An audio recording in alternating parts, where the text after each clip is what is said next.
Assalamualaikum warahmatullahi wabarakatuh. Perkenalkan, nama saya Ayu Asis Sulistiorini. Saya peserta Latsar tahun 2021, angkatan 66, kelompok 1, nomor absen 05. Pada kesempatan ini, saya akan melakukan sesi wawancara oleh Bapak Kepala UPTD SPNF SKB Ungaran, Bapak Imam Roswahyudi, dengan tema penerapan nilai-nilai aneka. Ini saya akan melakukan sesi tanya jawab kepada Bapak Imam Roswahyudi.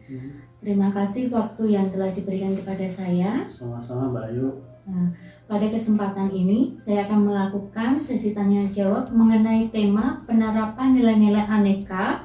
Aneka itu terdiri akuntabilitas, nasionalisme, etika publik, komitmen mutu, dan anti korupsi. Untuk mengefektifkan waktu, saya langsung ke pertanyaannya, Pak. Yang pertama, menurut Bapak Imam, selaku Kepala UPTD SPNF SKB Ungaran, mengapa seorang ASN harus memiliki nilai-nilai aneka? Harus memiliki nilai aneka. Jawabannya simpel saja sebenarnya. Karena ASN ini adalah pelaksana kebijakan publik. Jadi dia ini menjadi pelayan publik. Dan yang ketiga, dia sebagai perekat dan pemersatu bangsa. Jadi manakala ASN ini menjalankan tugas pokok dan fungsinya sebagai ASN, tentu dia harus memiliki 5 karakter yang penting tadi yang harus dimiliki oleh ASN itu. Itu tadi, karena dia ASN itu adalah pelaksana kebijakan publik, pelayan publik, dan juga perekat dan pemersatu bangsa. Itu alasannya. Oke, baik Bapak. Terkait dari pernyataan Bapak, menurut Bapak, bagaimana cara Bapak menerapkannya nilai aneka tersebut di lingkungan UPTD SPNF ini? Cara Bapak bagaimana?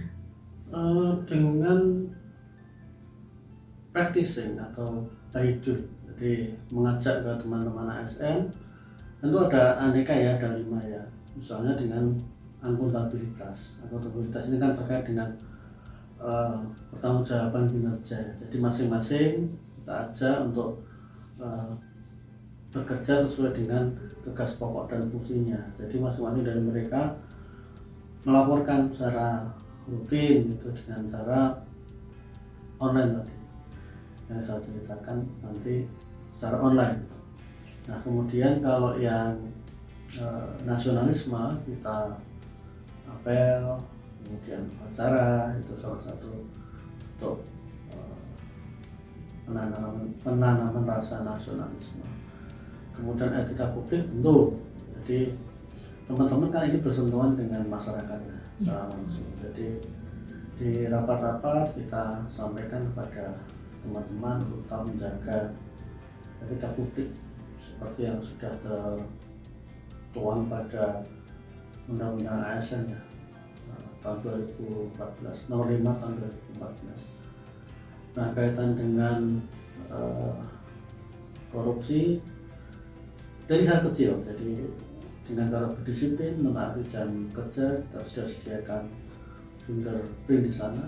Itu juga salah satu cara untuk melatih teman-teman ASN ini untuk memiliki karakter aneka. Lalu yang komitmen mutu belum ya? Komitmen mutu kita kan ini sedang memperbaiki lembaga ini ya, dari mulai hal-hal kecil. Jadi kita ada beberapa hal yang kita lakukan untuk mencapai visi misi lembaga kita. Nah kita semua berkomitmen pada misi tersebut bersama-sama. Kalau tidak bersama-sama tentu tidak akan bisa tercapai. Oleh karena itu kita harus berkomitmen. Akreditasi lembaga. Oke. Sanksi apa Pak yang Bapak berikan kepada pegawai yang tidak menerapkan nilai-nilai aneka di lingkungan pekerja ini?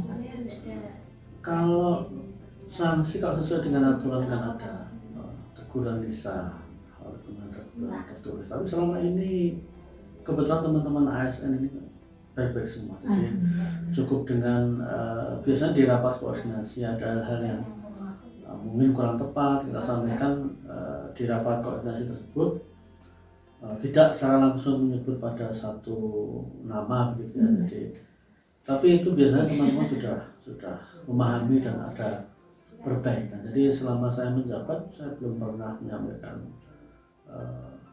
teguran tertulis, itu belum pernah. Kalau lisan paling sifatnya hanya obrolan biasa, bukan sifatnya menegur yang atasan bawahan, tidak. Karena di sini kami menerapkan bukan feodal ya, jadi partner kerja. Jadi saya dengan teman-teman PAMONG, teman-teman TU ini adalah partner kerja. Jadi sifatnya bukan saya minta dilayani, tapi justru saya yang harus melayani teman-teman. Gitu. Pada indikator nilai aneka ada jujur dan disiplin. Bagaimana contoh kegiatan jujur dan kegiatan disiplin di lingkungan UPTDS PNF SKB ini, Bapak?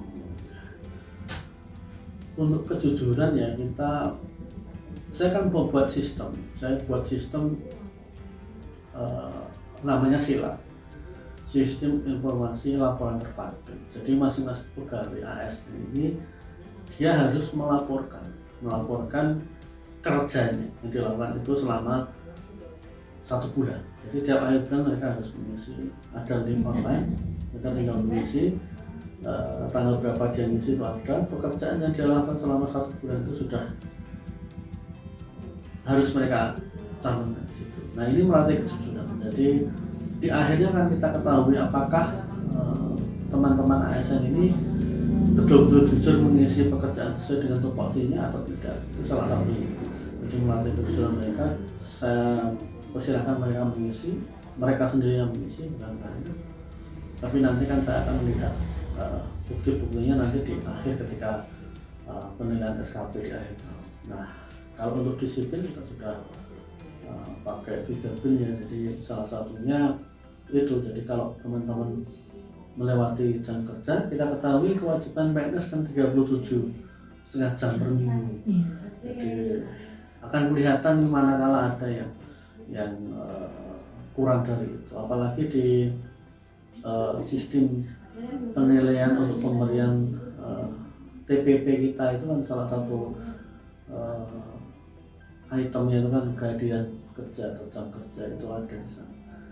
Kalau berturut-turut 2 hari hilang tidak tercapai jam maksudnya skornya kurang dari 90, kan otomatis teman-teman ini tidak akan mendapatkan TPP ya. Kalau di Kementerian Pusat sana namanya tunjangan kinerja, di pusat daerah TPP. Nah selama ini saya melihat TPP-nya full terus, artinya itu juga salah satu cara ya teman-teman dengan mendisiplinkan jam masuk dan pulang dan mencapai kewajiban 37,5 jam minggu itu. Begitu saja. Lalu Bapak, untuk pertanyaan selanjutnya, bagaimana implementasi penerapan nilai aneka di lingkungan SKB Bapak? Baik, ini berarti satu persatu ya, mulai dari hanya dulu ya, akuntabilitas. Akuntabilitas ini kan kaitannya dengan pertanggungjawaban juga. Jadi pertanggungjawaban dan transparansi, terutama kaitannya lagi dengan kinerja dan anggaran. Kinerja dan anggaran. Kalau kaitan dengan kinerja, tadi sudah saya singgung sedikit terkait dengan laporan kinerja. Laporan kinerja ini saya membuat sistem secara online.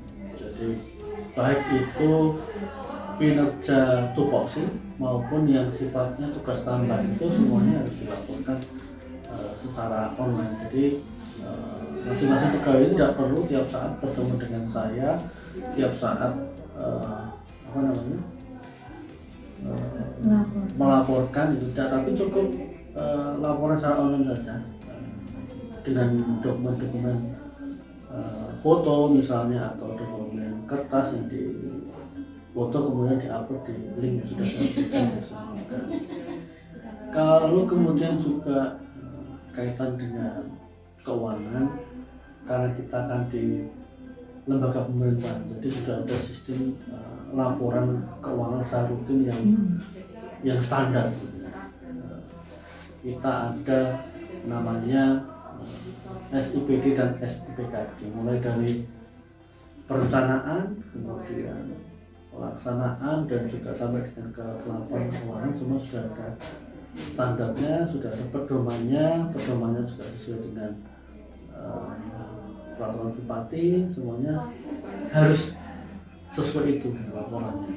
Nah, kalau kaitan dengan keuangan kan nggak mungkin akan melenceng karena sudah ditentukan. Kalau ini harus sudah dilakukan, langkah-langkah sudah jelas sesuai dengan pedoman.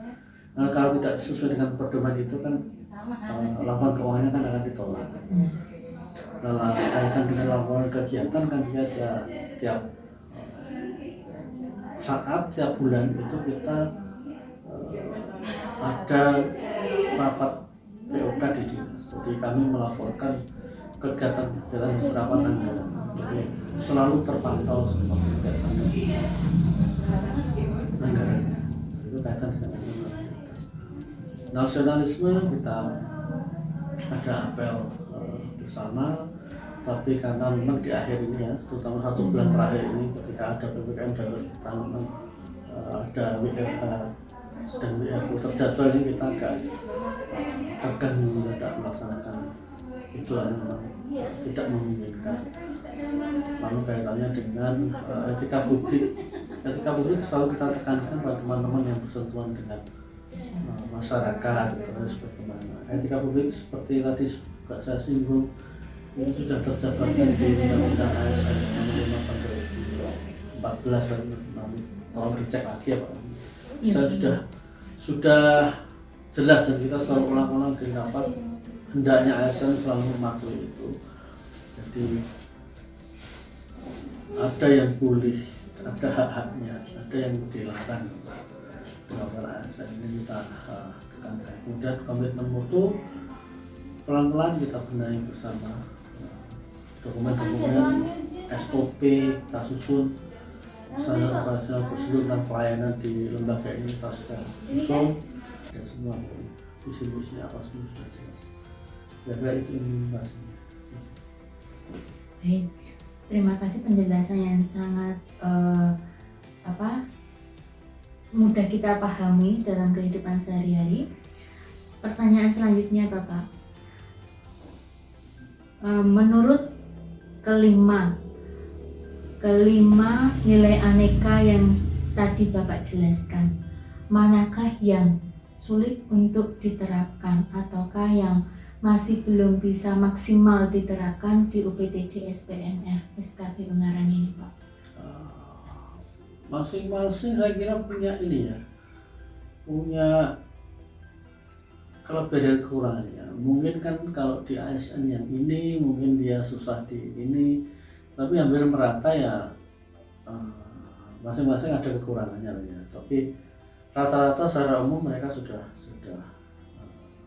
memiliki, sudah ada indikator-indikator bahwa mereka ini sudah memenuhi indikator-indikator aneka. Walaupun mungkin belum secara penuh, tapi kita ongoing, kita akan tingkatkan itu semua dengan tadi yang sudah saya sampaikan. Upaya-upaya kita sudah kita lakukan. Jadi menurut saya tidak ada yang sulit sih, tapi juga tidak bisa dikatakan semua mudah. Jadi semua butuh proses. Karena tadi setiap individu ASN ini kan berbeda-beda, jadi karakteristiknya juga berbeda-beda. Jadi mungkin di sini ada yang disiplin sekali, namun kemudian dia